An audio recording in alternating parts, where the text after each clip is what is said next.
우리 가게에 조금 키 작고 뚱뚱한 약간 못생긴 중국 애가 물건을 팔겠다면서 찾아왔었습니다. 뭐 자기네 집에 있는 물건을 전부 다 처분하겠다고 저보고 자기네 집에 가서 견적 좀 내달라는 것이었습니다.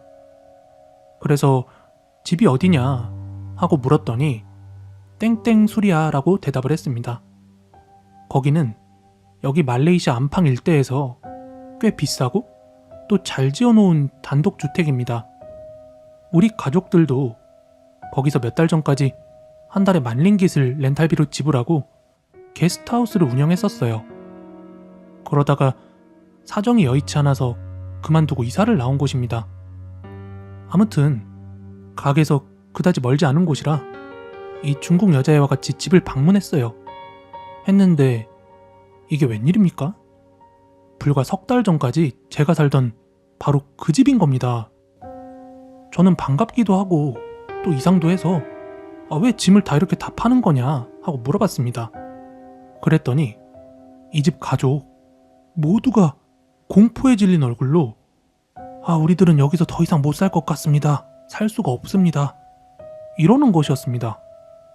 내용인즉 여기 처음 이사와서 가족들이 다 같이 거실에서 TV를 보고 있는데 뒤에 있던 계단에서 한 여자가 같이 TV를 보고 있더라는 것이었죠. 일단 참고로 이 집은 3층에다가 방이 7개고 엄청 큰 방갈로입니다. 가족 모두가 기겁을 하고 방으로 피신을 했는데 이제 다음날부터 본격적으로 목격을 하기 시작한 거예요. 이제 가족들이 귀신들과 1대1로 대면하기 시작했고 또 어쩌다가는 가족 전체가 함께 목격하기도 했다고 합니다. 또 그 집에는 함께 살고 있는 파출부도 있는데 이 파출부는 매일같이 귀신을 보는 통에 이 주인 식구들과 한 방에서 같이 잔다는 겁니다. 방이 7개인데 식구 5명이서 한 방에서 같이 매일 밤을 지새우고 있고 또 한 10살쯤 되는 어린 딸로 보여요. 얘는 막 공포에 질려가지고 저한테 말도 제대로 못하더라고요. 매일 밤 아무도 없는 빈방에서 인기척이 나고 한 방에서 모여 잘라치면 막 계단에서 오르락내리락 소리가 나는 통에 가족 모두가 도저히 살 수가 없더래요. 그래서 보증금 30,000링깃을 포기하고 이사를 간다는 내용이었습니다. 이 가족은 페락 이포에서 온 변호사 가족인데 지금은 돈도 싫다.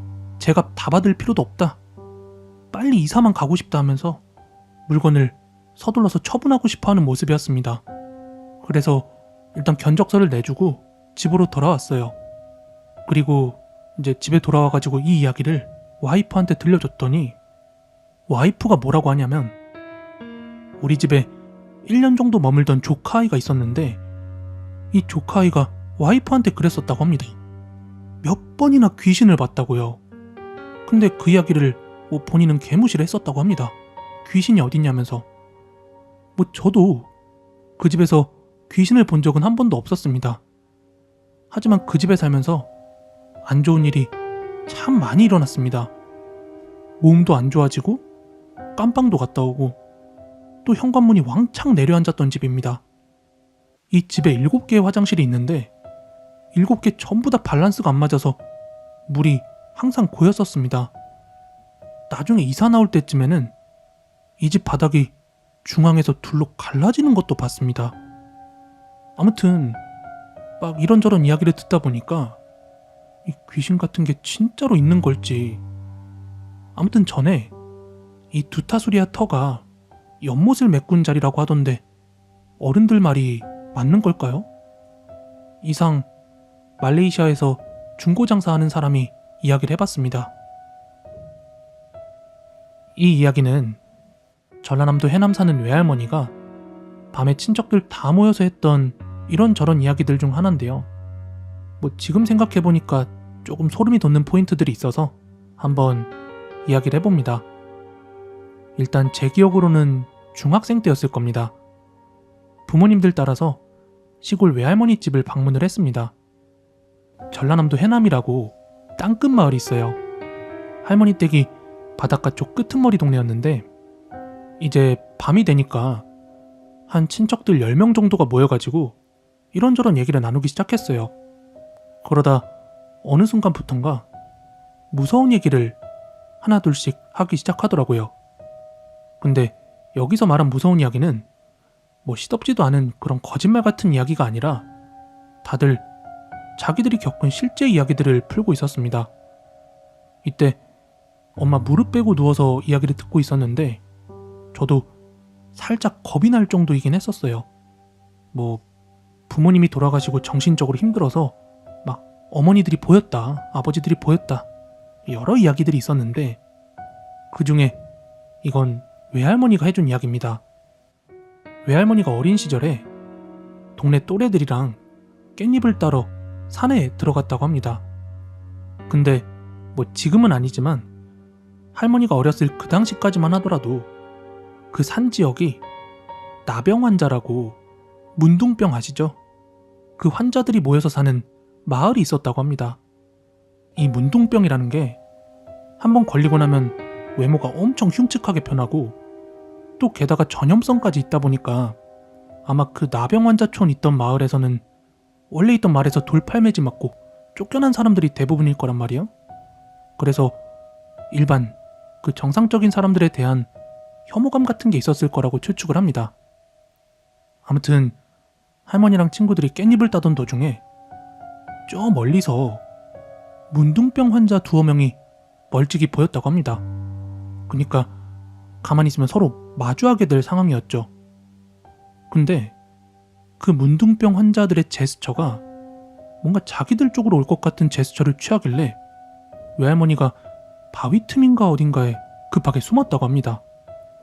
그리고 나서 좀 시간이 지나서 이 문둥병 환자들이 가까이 내려온 게 보였는데 와 진짜 이 네댓 명이 한 손에 각각 몽둥이를 들고 씩씩거리면서 자기들을 찾고 있었다고 합니다.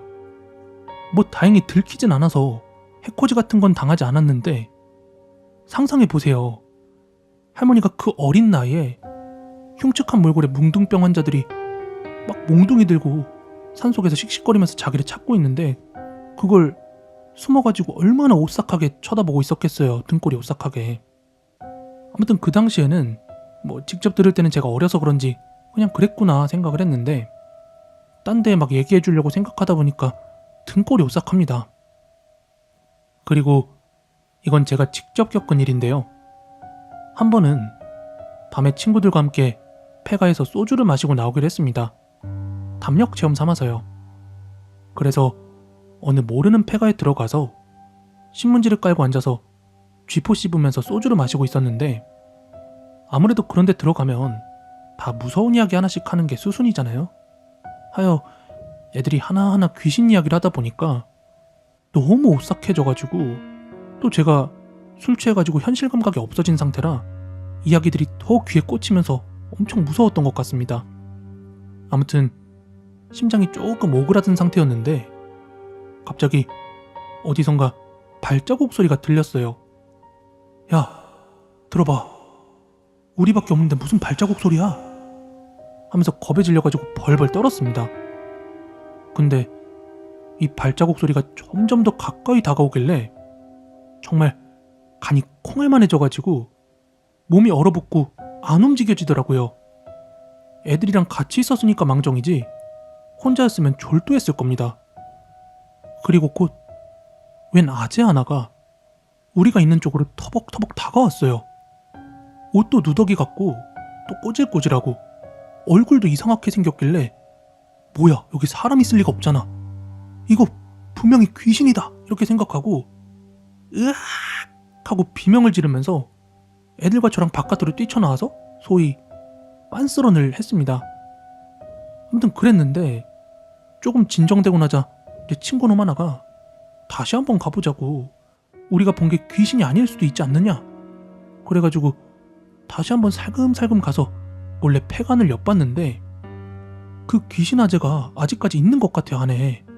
그래서 이 건물 뒤로 돌아가지고 진짜 아주 작은 어떤 틈바구니로 몰래 살펴봤어요. 뒤로 돌아갔기 때문에 우리는 그 아저씨의 뒷모습이 보이던 중이었거든요. 근데 좀 기괴할 정도로 막 허겁지겁 우리가 놔둔 음식을 먹고 있더라고요. 양반다리하고 앉아서. 그래가지고 저는 속으로 저거 귀신이 아니고 그냥 사람 노숙자인가? 하고 생각을 했고, 아마 옆에 있던 친구들도 비슷한 생각을 했던 것 같아요. 근데 그러던 중에 그 사람이 소주병을 들고 병채로 한두 모금 벌컥벌컥 들이키고 나서는 야, 쥐포도 없냐? 우리가 있다는 걸 절대로 알 수 있는 위치나 구도가 아니었습니다. 정말 고래고래 비명을 지르면서 멀리 도망쳐 나왔습니다. 그때 우리가 봤던 그 사람, 아니, 그거